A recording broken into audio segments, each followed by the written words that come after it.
हाँ जी, नमस्कार। कैसे हैं आप? उम्मीद है आप सभी कुशल मंगल होंगे। स्वागत है आपका अपने इस YouTube चैनल एड्यूरोही पर। जैसे कि आपको पता है, हम आपके लिए डेली करंट अफेयर्स क्विज लाया करते हैं।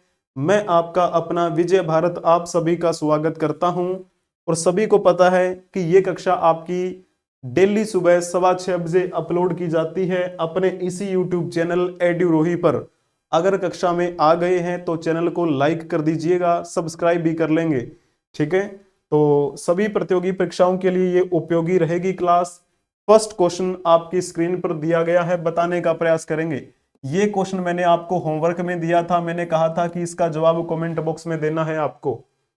तो जल्दी जल्दी से बता दीजिए, भारतीय रिजर्व बैंक ने किस तारीख को वित्तीय साक्षरता सप्ताह 2025 का शुभारंभ किया? The Reserve Bank of India has launched the Financial Literacy Week। तो जल्दी से बताना था आपको। अगर आपने उसमें टिक किया था कि ऑप्शन सी लिखा होगा आपने, तो अच्छा जवाब दिया था। ये कब से कब तक मनाया जा रहा है? तो 24 फरवरी को शुरू हुआ, ये 28 फरवरी तक चलेगा ये कार्यक्रम। इसके तहत रिजर्व बैंक ऑफ इंडिया वाले क्या कहना चाहते हैं? ये कहना चाहते हैं कि आपको वित्त से संबंधित जानकारी होनी चाहिए, यानी फाइनेंशियल जो मुद्दे हैं उनके बारे में आप जानिए। और खास करके महिलाओं के बारे में इन्होंने बातें की, क्योंकि इन्होंने जो अपनी थीम रखी है वो यही रखी है, वित्तीय साक्षरता महिला समृद्धि। ये इन्होंने थीम रखी है। थीम से ही आपको पता चल रहा है कि ये किस प्रकार संदेश देना चाहते हैं कि महिलाएं भी जो हैं वो इस प्रकार की शिक्षा ग्रहण करें, उनको भी पता चले डिजिटलाइजेशन की दुनिया के बारे में, वित्त से संबंधित जो बातें हैं उनको भी पता हो। पुरुषों के मुकाबले आपको पता है आज भी महिलाएं पीछे हैं, इसीलिए क्या है, महिलाओं को भी थोड़ा आगे आना चाहिए, उनको भी समझना चाहिए। धीरे धीरे प्रयास हो रहा है, महिलाएं आगे बढ़ रही हैं, ऐसे ही बढ़ती रहें, है ना। तो जैसे शुरुआत करते हैं इस वित्तीय साक्षरता सप्ताह की। शुरुआत किसने की? तो नाम आता है अपने अभिषेक मजूमदार का। अभिषेक मजूमदार, इन्होंने कहां से शुरुआत की थी? ये क्षेत्रीय महाप्रबंधक हैं। कहां के? ये हैं अपने ईटानगर। ईटानगर क्षेत्रीय कार्यालय, आरबीआई का जो क्षेत्रीय कार्यालय बना हुआ है ना, ईटानगर अरुणाचल प्रदेश में, वहां के ये प्रबंधक हैं, महाप्रबंधक। उन्हीं के नेतृत्व में इस सप्ताह की शुरुआत की गई थी। ठीक है, तो आप ये कह सकते हैं ऑप्शन आपका सी ठीक रहना था। रिजर्व बैंक ऑफ इंडिया के बारे में सभी को पता होगा, आरबीआई कहते हैं इसे हम शॉर्ट फॉर्म में। हर देश का एक सेंट्रल बैंक होता है। हमारे देश में जो सेंट्रल बैंक है उसका नाम आरबीआई है। आरबीआई के गवर्नर आपको पता है कौन है? अभी थोड़े ही समय पहले बने हैं। कौन से नंबर के हैं वो? 26वें नंबर के गवर्नर बने। क्या नाम था उनका? संजय मल्होत्रा।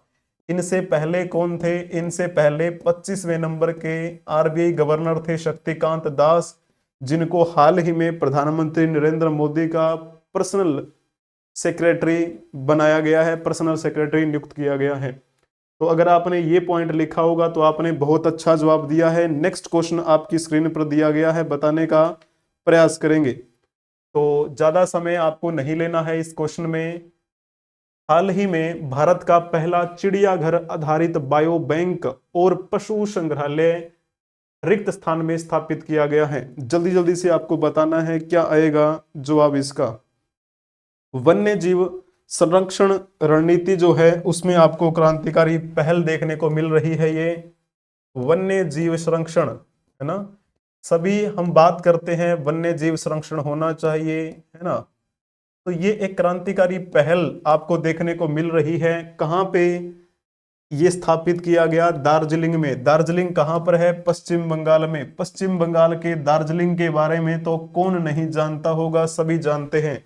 दार्जिलिंग की चाय बड़ी प्रसिद्ध है। वैसे तो असम में ज्यादा चाय होती है, लेकिन पश्चिम बंगाल के दार्जिलिंग की चाय के भी क्या है, लोग दीवाने हैं।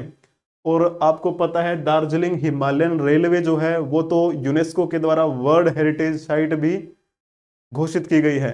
तो यानी विश्व स्तरीय पहचान रखता है ये दार्जिलिंग। और दार्जिलिंग ने एक और अच्छा काम कर दिया है, दार्जिलिंग में अब एक पहला चिड़ियाघर आधारित बायो बैंक बन चुका है, पूर्ण रूप से वो तैयार हो चुका है, पूर्ण रूप से परिचालन शुरू हो चुका है उसका।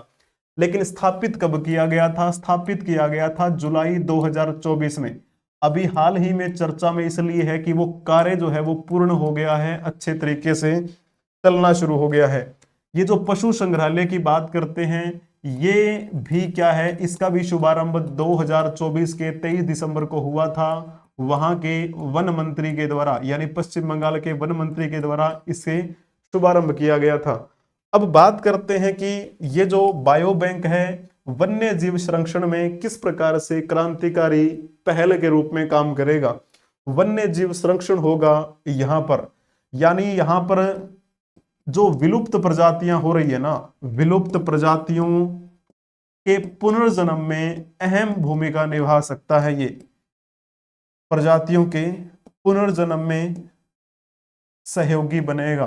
कैसे बनेगा? क्योंकि यहां पर जो विलुप्त हो रही प्रजातियां हैं उनके डीएनए को रखा जाएगा, टेस्ट किया जाएगा, उस पर रिसर्च की जाएगी, उनकी कोशिकाएं जो हैं उन पर रिसर्च की जाएंगी, और इसके अलावा जो ऊतक हैं उनके, उन पर क्या हो जाएंगी, रिसर्च होंगी वहां पर। ठीक है, तो रिसर्च करने के दौरान किस प्रकार से अनुवांशिकी रूप से रिसर्च करेंगे और वहां पर क्या है हम उसे संरक्षित कर सकेंगे। तो ऐसा पॉइंट आपको देखने को इसमें मिलेगा, यहां पर ऐसे ऐसे काम होंगे। इसके अलावा बात करते हैं कि जो बायो बैंक है कहां पर स्थापित किया गया है। ये तो हमें पता लग गया कि दार्जिलिंग में किया गया है। दार्जिलिंग के कहां पर? एक वहां पर आपको उद्यान का नाम बताता हूं मैं, उसका नाम है पद्मा नायडू हिमालयन प्राणी उद्यान। तो पद्मा नायडू हिमालयन प्राणी उद्यान में आपको ये दिखाई देगा बायो बैंक जिसकी स्थापना की गई है यहां पर। तो थोड़ा अच्छा ये एक पहल कह सकते हैं वन्य जीव संरक्षण की दिशा में। पद्मा नायडू हिमालयन प्राणी उद्यान एक ऐसा उद्यान है जहां पर आपको क्या क्या दिखाई देंगे। एक तो आपको तेंदुए दिखाई देंगे जिन्हें हम हिम तेंदुए के नाम से जानते हैं, क्योंकि हिमालयन क्षेत्र में ना ये हिम तेंदुए के अलावा अगर आपको देखने को मिलेगा कौन कौन से जानवर देखने को मिलेंगे, लाल पांडा भी आपको वहां पर देखने को मिलेगा, हिमालयी भेड़िए भी आपको देखने को मिलेंगे। कुछ ऐसी प्रजातियां भी आपको वहां पर दिखाई दे जाएंगी जो कि खत्म होने के कगार पे हैं, जो कि आप कह सकते हैं विलुप्त होने के कगार पे हैं। जैसे साइबेरियन बाघ आपको वहां पर देखने को मिलेंगे, जो कि बहुत कम आपको वहां पर उनकी मात्रा होती चली जा रही है। गोरल जो है वो भी विलुप्त हो रही प्रजातियों में से एक है, जो कि आपको यहाँ इस उद्यान में देखने को मिल जाएंगी। अब ये जो बायो बैंक स्थापित हुआ है, यानी पूर्ण रूप से इसने काम करना शुरू कर दिया है। फोटो आप यहाँ देख सकते हैं, ये देख लीजिए। यहाँ पर डीएनए रखे जाएंगे और उन पर रिसर्च भी करेंगे। डीएनए रखने के बाद जो रिसर्च होगी, इस पर रिसर्च के लिए क्या क्या संसाधनों की आवश्यकता है वो भी इसमें पूर्ति करवाने में ये सहयोगी रहेगा। इस प्रकार आपको जो पॉइंट है वो पता होना चाहिए। संकटग्रस्त प्रजातियों के लिए अच्छा ये एक आप कह सकते हैं कार्यक्रम इन्होंने शुरू किया है। अब भविष्य में क्या ऐसा और हो सकता है कि शुरुआत तो चलो कर दी है कि भारत में पहला चिड़ियाघर आधारित बायो बैंक आ चुका है, तो क्या और जगह पर भी हो सकता है क्या? आप कहेंगे जी हाँ बिल्कुल। दिल्ली में जो राष्ट्रीय उद्यान है वहां पर क्या हो जाएगा, एक खोला जाएगा भविष्य में बायो बैंक। ठीक है, उसके बाद में एक ओडिशा में भी खोला जाएगा, वहां पर एक आपका राष्ट्रीय उद्यान है। उस राष्ट्रीय उद्यान का नाम क्या है, नंद कानन कुछ ऐसा सा चिड़ियाघर है, वहां पे वहीं पे शुरुआत होगी इसकी। चलिए जी, बहुत बढ़िया है। नेक्स्ट क्वेश्चन आपकी स्क्रीन पर दिया गया है, बताने का प्रयास करेंगे। बहुत ही प्यारा सा क्वेश्चन। हाल ही में भारत देश के प्रकृति परीक्षण अभियान ने कितने गिनीज वर्ल्ड रिकॉर्ड बनाए हैं? Recently India's nature test campaign has created how many Guinness world records? तो बता देंगे क्या आना है, कितने गिनीज वर्ल्ड रिकॉर्ड बनाए हैं इसी एक कार्यक्रम ने। तो जल्दी जल्दी से बताएंगे। अगर आपने लिखा होगा इसमें 5 है तो आपने अच्छा जवाब दिया है। 5 गिनीज वर्ल्ड रिकॉर्ड बनाए हैं इस कार्यक्रम में। यहां पर देख पा रहे होंगे, ये देख लीजिए, देश का प्रकृति परीक्षण अभियान प्रथम चरण का जब समापन हुआ था उस कार्यक्रम की फोटोज हैं। ये किस उपलक्ष्य में शुरू किया गया था? जो धन्वंतरी हैं हमारे वैद्य है ना, उनकी जयंती के उपलक्ष्य में प्रधानमंत्री नरेंद्र मोदी ने इसका शुभारंभ किया था। धन्वंतरी पुरस्कार वितरण समारोह भी यहाँ पर क्या हुआ देखने को आपको मिला। और इसमें अगर वैसे देखा जाए तो राष्ट्रीय आयुर्वेद दिवस मनाया जाता है धन्वंतरी की जयंती के उपलक्ष्य में। धन्वंतरी की जब जयंती आती है तो हम राष्ट्रीय आयुर्वेद दिवस मनाते हैं। ये परंपरा कब शुरू हुई थी? तो ये परंपरा 2016 में शुरू हुई थी, यानी 2016 में ये घोषणा हुई थी कि अब से हम उनकी जयंती को राष्ट्रीय आयुर्वेद दिवस के रूप में मनाने की शुरुआत करेंगे। तब से ये मनाते चले आ रहे हैं और उसी राष्ट्रीय आयुर्वेद दिवस पर क्या हुआ था, ये स्थापना की गई थी। बोलो जी क्लियर।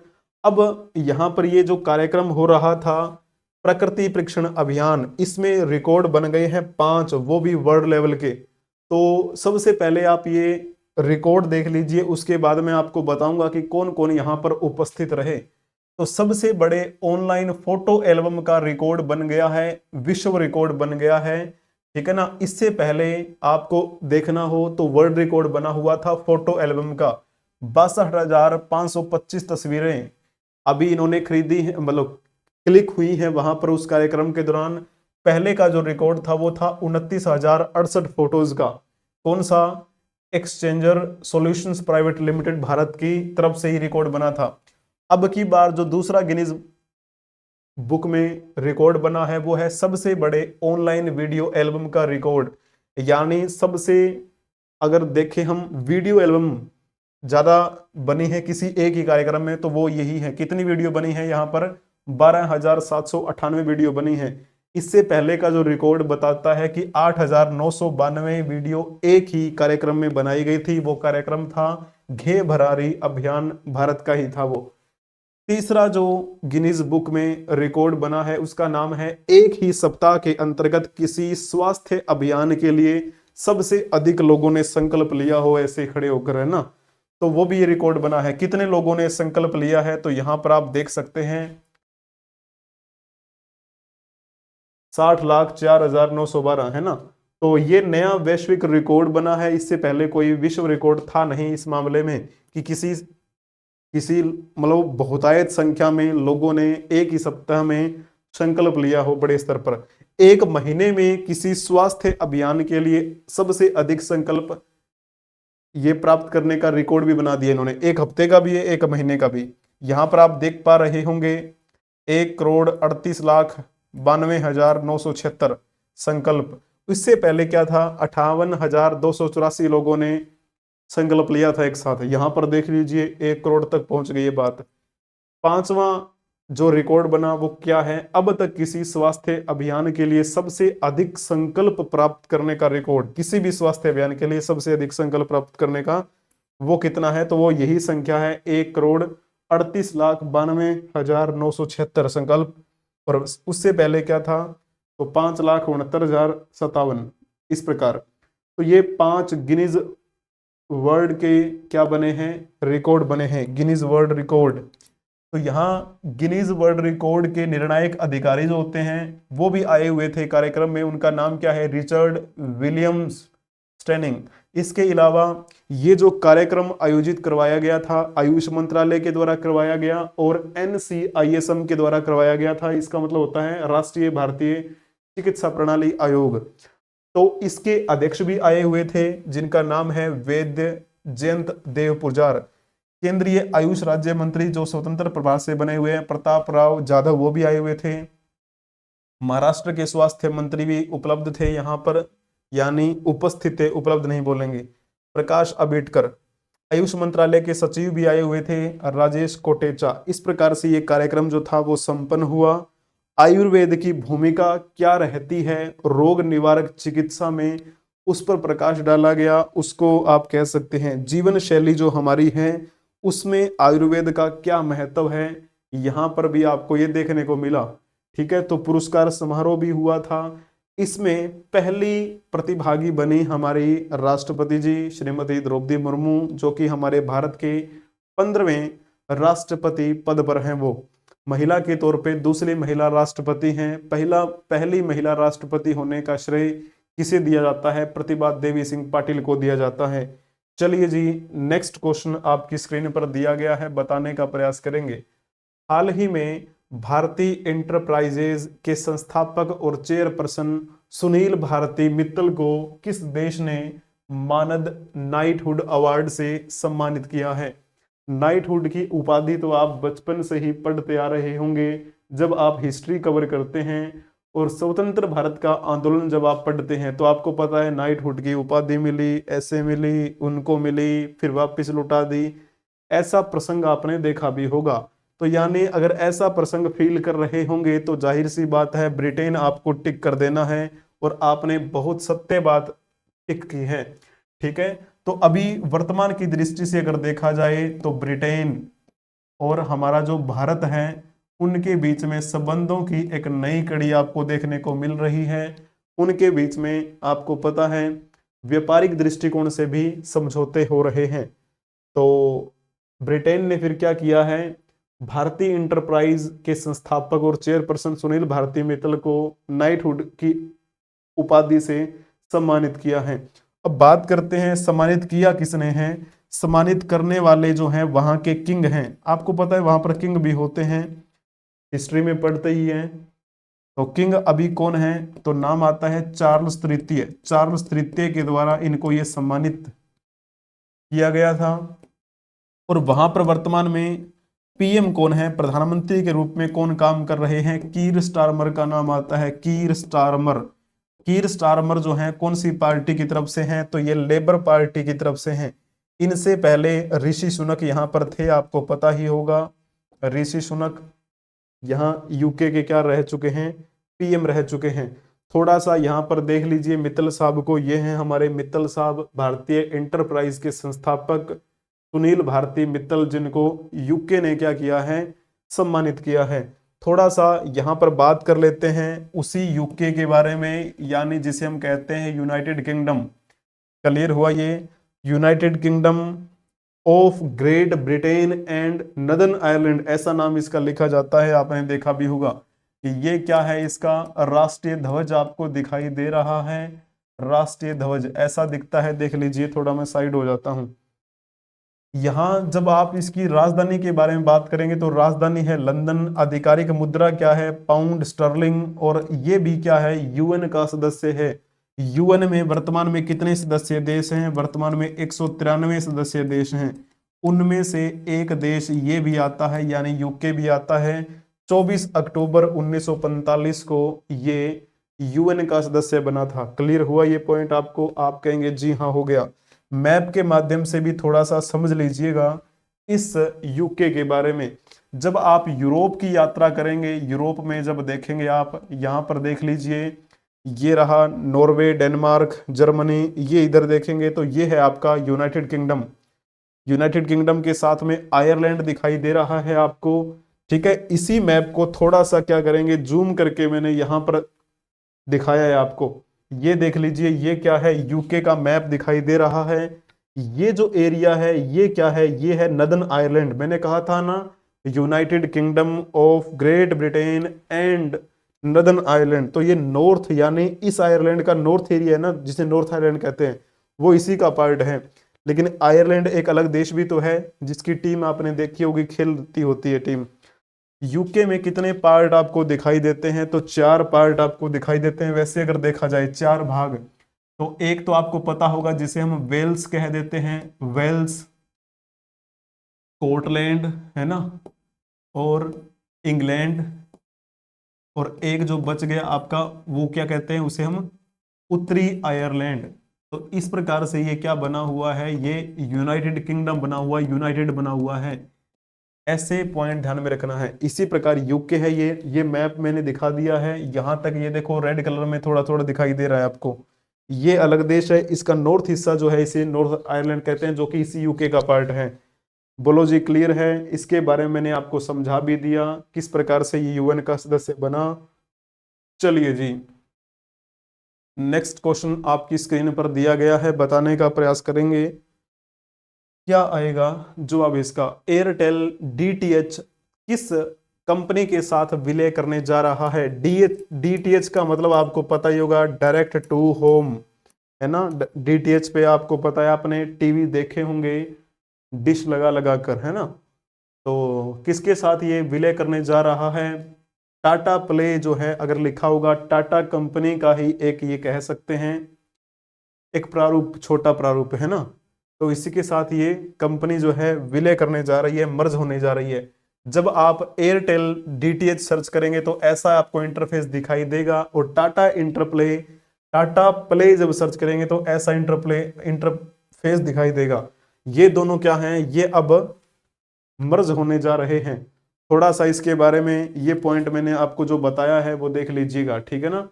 एयरटेल डीटीएच और टाटा प्ले एक दूसरे के साथ क्या है, अब मर्ज होने वाले हैं। ये पॉइंट आपको क्लियर हो गया होगा तो बहुत बढ़िया है, ठीक है। इससे पहले जैसे हम बात करें, अभी जो ये मर्ज तो हो जाएगा, तो इसमें मर्ज होने के बाद जो है ना, 50 से लेकर लगभग 55% तक के जो शेयर हैं वो किसके रहेंगे? वो इसके रहेंगे। उसके बाद जो बच जाएंगे आपके, यानी 40 से लेकर 45 यानी 48 भी आपको देखने को मिलेगा, तो वो टाटा प्ले के शेयर रहेंगे इसमें मर्ज होने के बाद में, ठीक है जी। 2016 में डिश टीवी और जो अपना वीडियोकॉन है, डिश टीवी और वीडियोकॉन टीवी जो है ना, इन्होंने मर्ज किया था 2016 में। अब ये भी होने जा रहे हैं। एक क्वेश्चन आपके लिए क्या है, ये होमवर्क रहेगा, इसका जवाब आप कमेंट बॉक्स में देंगे। क्या आएगा इसका जवाब? हाल ही में किस पूर्व भारतीय क्रिकेटर को IPL team Chennai Super Kings ने सहायक गेंदबाजी कोच नियुक्त किया है? Recently which former Indian cricketer has been appointed as assistant bowling coach by IPL team Chennai Super Kings? तो जल्दी से आप बता देंगे इसका जवाब क्या रहेगा। हमारे भारत के बहुत अच्छे खिलाड़ी रहे हैं वो, मैं फोटो आपको दिखा देता हूं, आप फोटो से भी पहचान लेना, ठीक है। ये है फोटो, आप बता दीजिए। ये है वो जिनको क्या किया है, चेन्नई सुपर किंग्स ने असिस्टेंट बॉलिंग कोच के रूप में नियुक्त किया है। तो आप बता देंगे, फोटो को पहचान लीजिए और बताइएगा कमेंट में जवाब कि क्या आएगा जवाब इसका। तो उम्मीद करता हूं आपको आनंद आया होगा कक्षा में। अगर आप इस कक्षा में नए आए थे, चैनल को सब्सक्राइब नहीं किया है तो चैनल को सब्सक्राइब कर लेंगे, बेल आइकन बटन को भी प्रेस कर लेंगे ताकि समय से पहले आपको क्लासेस की नोटिफिकेशन मिलती रहे। लाइक कर देंगे वीडियो को, अपने दोस्तों के साथ इसे शेयर भी कर देंगे। आप हमें किसी भी सोशल मीडिया प्लेटफॉर्म के माध्यम से मिल सकते हैं, जुड़ सकते हैं हमारे साथ, चाहे फेसबुक की बात करें, Twitter, x, Instagram, WhatsApp channel, Telegram channel, मौज, हिप्पी, जोश, शेयर चैट, किसी भी सोशल मीडिया प्लेटफॉर्म के माध्यम से आप हमसे जुड़ सकते हैं। तो उम्मीद करता हूं डेली करंट अफेयर्स वाली जो कक्षा है आपको पसंद आती है। डेली आपको एक होमवर्क मिलता है, इसका भी जवाब कमेंट बॉक्स में दिया करो। और साथ में वीकली करंट अफेयर्स की जो कक्षा है वो हफ्ते के एक दिन यानी संडे वाले दिन होती है, छुट्टी वाले दिन 7:15 बजे। ये सोमवार से शनिवार सुबह 6:15 बजे होती है, वो संडे को सुबह 7:15 बजे होती है।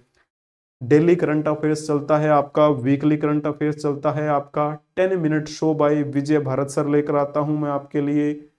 मैथमेटिक्स प्रैक्टिस सेट की क्लास होती है आपकी, जीके जीएस प्रैक्टिस सेट की क्लास होती है आपकी, रीजनिंग प्रैक्टिस सेट की क्लास होती है आपकी। इतनी क्लासेस मैं अभी आपके लिए लेकर आता हूं, तो आप हमें सब्सक्राइब कर लीजिए चैनल को और बने रहिएगा हमारे साथ। तो मिलते हैं हम नेक्स्ट क्लास में, तब तक के लिए जय हिंद, जय भारत।